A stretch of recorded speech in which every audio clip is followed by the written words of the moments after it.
Сәлем достар, менің каналыма қош келдіңіздер. Сіздермен бірге мен Әсия. Бүгін өте жұмсақ әрі бір жасағаннан керемет болып шығатын блинінің рецептімен бөлісетін боламын. Менің видеомды соңына дейін қарап, каналыма тіркеліп лайк басып, пікір қалдыруды ұмытпаңыз.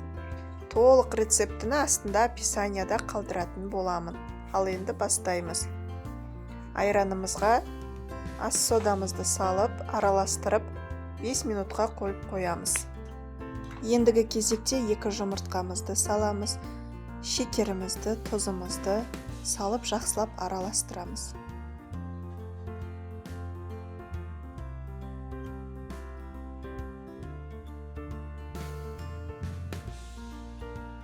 Ендігі кезекте ұнымызды саламыз және де жақсылап араластырамыз.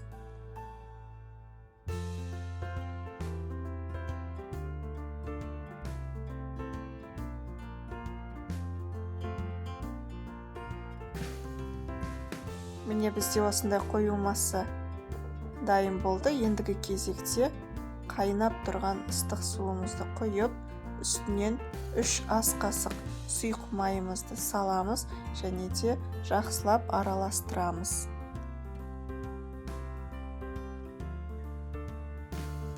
Міне осындай массамыз дайын болды. Ендігі кезекте 10-15 минутқа қойып қоямыз және де пісіруге кірісеміз. Алдын ала қызып тұрған отымызға сұйық майымызды жағамыз және де дайын массамызды салып, блинімізді орташа отта 2 жағы қызарғанша пісіріп аламыз. Кезекте айта кететін жайт, сіздер астына жабыспайтын, күймейтін табада пісіргендеріңіз жөн. Егер де табаңыздың астына жабысатын болса, міндетті түрде әр пісірген сайын майлап отыруыңыз керек.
Массамыз біткенше 2 жағын қызартып отырып, осылай пісіріп аламыз.